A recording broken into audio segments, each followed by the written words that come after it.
Hello दोस्तों, स्वागत है आप सभी का आपके अपने YouTube channel online study RJT पर। और दोस्तों, आप लोगों के लिए एक शॉर्ट वीडियो बना रहा हूं क्योंकि आप लोगों के काफ़ी ज़्यादा कमेंट और मैसेजेस आए हुए हैं और पॉसिबल नहीं है कि उन सभी का जो है वो रिप्लाई जो है वो एक एक करके दिया जाए। ठीक है, क्योंकि अब लगातार पिछले 2-3 दिन से आप लोगों ने देखा कि काफ़ी सारी इन्फॉर्मेशन और काफ़ी सारी वीडियोज़ आप लोगों के लिए आई हैं और हर एक वीडियो पे लगभग बहुत सारे कमेंट्स हैं, तो पॉसिबल नहीं हो पा रहा है उनके जवाब देना। तो आप लोगों के लिए इसलिए वीडियो बना रहा हूँ, तो आप लोग इसमें एंड तक बने रहना। सारे डाउट्स आप लोगों के इस वीडियो को देख करके क्लियर हो जाएंगे। ज़्यादा बड़ी वीडियो नहीं, छोटी वीडियो बनाएंगे, डाउट आपके सारे क्लियर हो जाएंगे। ठीक है, ज़्यादा से ज़्यादा अपने सभी साथियों तक शेयर कर देना क्योंकि कुछ चीज़ें आप लोगों को इसमें बताऊंगा वो आप लोगों के लिए काफ़ी ज़्यादा हेल्पफुल अब आगे के लिए रहने वाली है। ठीक है, तो जैसे कि आपको पता है कि वो प्रत्यावेदन के चक्कर में कि कोर्ट केस हो गया है। ठीक है, दो चीज़ें इसमें देखी जा रही हैं। देखिए, एक तो ये भी आप लोग देख सकते हैं कि आप लोगों के हित के लिए जो है वो कोर्ट केस किया गया था क्योंकि जिन्होंने किया है आ, ये बात आज सामने आई है कि लग रहा था कि आप लोगों को फोर्थ चांस नहीं मिलेगा, तो इसलिए उन्होंने जो है वो अपील की है कि जैसे 2018 बैच को मौका मिला है तो आप लोग हमें भी जो है वो एक अतिरिक्त मौका जो है वो दीजिए। तो इसलिए ये चीज़ की गई है क्योंकि जैसे कि पता इस चीज़ का किसी को भी नहीं चला। ठीक है, तो 29 अगस्त के दिन जो है वहाँ पर जो है इस बारे में बात रखी गई थी क्योंकि जो डेट्स आई हैं और 2 तारीख को रजिस्टर्ड किया गया था। फिलिंग 29 को हुई थी और 2 तारीख को जो है वो केस रजिस्टर्ड किया गया था। और जो पहली तारीख जो उसमें लगी थी वो लगी थी 5 तारीख। ठीक है, अब जो आने वाली डेट 18 तारीख है, 18 नवंबर, इसको जो है वो उस पर सुनवाई जो है वो की जाएगी। आने वाली डेट है 18 तारीख। ठीक है, और सुनने में ये आ रहा है कि 18 तारीख को पीएनपी सचिव जी को जो है वो बुलवाया गया है और उनसे जो है वो बातचीत उसमें की जाएगी। अब देखिए यहाँ पर देखिए क्या होता है कि दो मुझे संभावना लग रही है कि देखिए अब एससीईआरटी और सचिव जी तो ये तो अपनी बात ये रखेंगे कि भाई परीक्षा नहीं करवानी चाहिए। ठीक है, दूसरी साइड बच्चे ये अपनी बात रखेंगे कि परीक्षा जो है वो होनी चाहिए। ठीक है, तो दो चीज़ें ये चलने वाली हैं।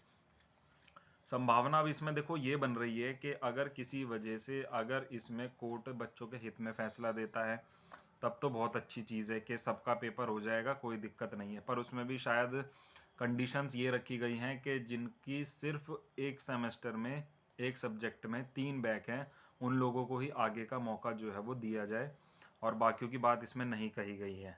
ठीक है, दूसरी बात यह है कि अगर हम अदर जो है उस चीज़ को देखें, अगर किसी वजह से कोर्ट इस चीज़ को मना कर देता है कि नहीं, फोर्थ चांस जो है वो 2019 बैच को नहीं देना है, तो फिर ये खतरा 18 बैच और 17 बैच के ऊपर आ जाएगा कि उसमें जो 2 बच्चे पास हुए हैं फोर्थ चांस ले करके, तो उनके जो है वो रिजल्ट को निरस्त करने की मांग भी फिर 2019 बैच करेगा।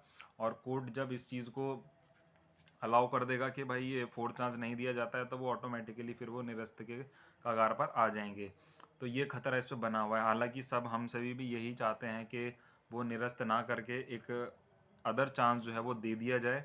और आने वाले भविष्य के लिए आप पहले ही अब ये जारी कर दीजिए इस बार चांस देने के बाद कि भविष्य में जो भी एडमिशन अब होगा डीएलएड के अंदर उसमें फोर्थ चांस नहीं दिया जाएगा, तो बच्चा पहले से ही क्लियर रहेगा इस चीज़ के लिए। ठीक है, क्योंकि 2019 बैच ने कोरोना पीरियड देखा, आउट ऑफ सिलेबस एक बारी पेपर आया, बच्चे वहाँ बहुत ज़्यादा फेल हुए हैं, तो काफ़ी सारी चीज़ें जो है वो देखनी पड़ी हैं। ठीक है, तो ये सारी चीज़ें हैं।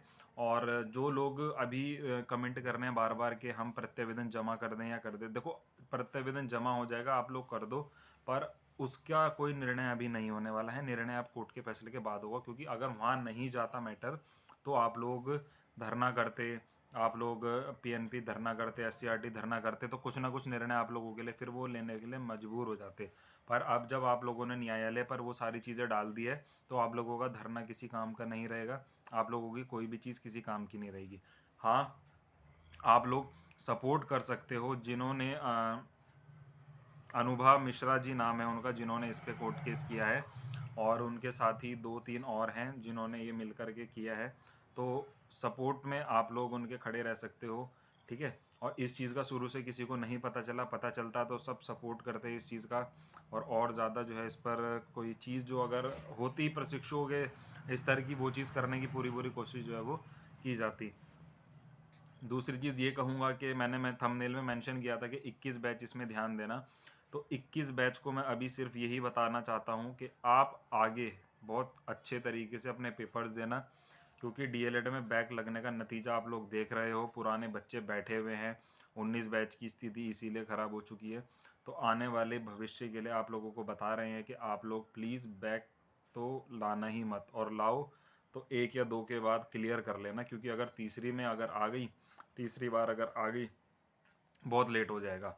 दूसरी बात यह है कि बैक अगर लगती है तो अब जैसे पहले डीएलएड का हिसाब चलता था कि नया बैच आया तो नए बैच के साथ आप लोगों के एग्ज़ाम करवाए जाएंगे, अब फिर से वही प्रक्रिया शुरू हो गई है। अब 21 बैच की अगर किसी सब्जेक्ट में बैक लगती है तो वो 2022 बैच के उस परीक्षा के साथ आपकी परीक्षा करवाई जाएगी, चाहे वो 1 साल बाद हो जाए या फिर वो 6 महीने बाद हो जाए।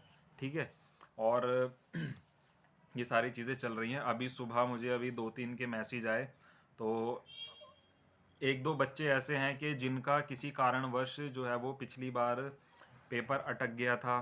ठीक है, पेपर अटक गया था, एक का तो कॉलेज की त्रुटि की वजह से हो गया था, और एक दो और थे कि जिनका कुछ ना कुछ मिस्टेक जो है वो की गई थी और उसकी वजह से जो है वो उनके पहले पेपर नहीं हो पाए थे। तो उनको उस चीज़ के सॉल्यूशंस भी बताए गए और उसका उन पे काम हुआ है। सुबह उनका मैसेज आया था कि सर कि हमारा काम हो गया है और अब हम आगे पेपर जो है वो दे सकते हैं। ठीक है। तो इसी चीज़ के लिए और इसी उद्देश्य के लिए चैनल आप लोगों के लिए बनाया गया था, तो इसलिए आप लोग प्लीज़ सपोर्ट किया कीजिए, ताकि जितना हमसे हो सके, जितना पॉसिबल हो सके, आप लोगों को सही गाइडेंस करके आप लोग उस चीज़ को करो। क्योंकि देखो काम तो आप लोगों को करना है, हम सिर्फ आप लोगों को बता सकते हैं, और वही काम जो है वो यहाँ पर चैनल द्वारा जो है वो किया जाता है और उसका बेनिफिट जो है वो मिला है। क्योंकि जो सुबह मुझे मैसेजेस आया तो देखिए खुद से अच्छा लगता है कि हमने चलिए किसी के लिए अगर थोड़ी सी मदद की है, उसका काम हुआ है। ठीक है। और जेन्युइन चीज़ें जो है वो बताई जाती हैं आप लोगों को। तो अभी आप लोग जिनके पेपर हैं वो तो पेपर की तैयारी कीजिए, जो प्रत्यावेदन वाले हैं उनका तो देखिए प्रत्यावेदन की वजह से ही सारे सेमेस्टर के एग्ज़ाम अब अटके हुए रहेंगे आगे के। तो आप लोग भी बस यही प्रार्थना कीजिए कि बस कोर्ट केस जो 18 तारीख को है, 18 तारीख को जो कोर्ट में हमारा केस चल रहा है उस पर कुछ फैसला आए और जल्द से जल्द उसकी तारीखें ना लगें, बस अब वो जल्द से जल्द निस्तारण हो उसका। और जैसे ही उसका निस्तारण होता है तो फिर आप लोगों के लिए जैसे अगर कोर्ट अलाउ कर देता है एग्ज़ाम के लिए तो आप लोगों के लिए डेट शीट जारी कर दी जाएगी, आप लोगों का परीक्षा आवेदन करवा दिए जाएंगे। ठीक है दोस्तों। अन्य और जानकारी इसके अंदर स्क्रूटनी रिजल्ट को लेकर के ये है कि स्क्रूटनी रिजल्ट में भी थोड़ी सी देरी जो है वो लगेगी, क्योंकि कॉपियाँ जो हैं सचिव जी बता रहे थे कि कॉपियाँ अभी आ रही हैं और उसके बाद जो है वो काम उसमें होगा। तो ये सारी चीज़ें जो हैं चल रही हैं। दूसरी चीज़ ये है कि अब आप लोगों के आप लोगों के जो आपका मुद्दा चल रहा है उसमें अब कुछ नए लोग जो है वो निकल कर के सामने आ रहे हैं कि हम आपको सपोर्ट करेंगे, हम ये करेंगे, हम वो करेंगे, हम ऐसा करेंगे, हम वैसा करेंगे। देखिए किसी के कहने से फ़िलहाल तो मुझे नहीं लगता कुछ होगा, क्योंकि अब जब न्यायालय में मैटर पहुंचा हुआ है तो अब वही फैसला करेगा। मेरे कहने से या किसी किसी टीचर के कहने से कोई काम नहीं होगा या किसी नेता के कहने से कोई काम नहीं होगा। अब जो न्यायालय वहाँ से तय करेगा वही काम अब होना है। सिर्फ आप लोग एक संगठित रहिएगा कि अगर न्यायालय कुछ फैसला नहीं इस पर लेता तो उसके आगे क्या रणनीति हम बना सकते हैं, तो उस चीज़ पर फिर कार्य भी किया जाएगा। तो इसलिए आप सभी लोग संगठित रहिएगा और आगे भविष्य के लिए कोई रणनीति बनती है तो वो आप लोगों को बताएंगे। अब आप लोग अदर किसी चीज़ की शुरुआत जो है वो कर दीजिए, क्योंकि डीएलएड अब आपका साइड में चलता रहेगा। अब इसमें क्या फ़ैसला आता है क्या नहीं ये अलग बात है, पर इस पर डिपेंड मत रहिए, कुछ अदर विकल्प जो है वो ढूंढने शुरू कर दीजिए। चलिए मिलता हूँ आपसे नेक्स्ट वीडियो में नेक्स्ट अपडेट के साथ। Thank you.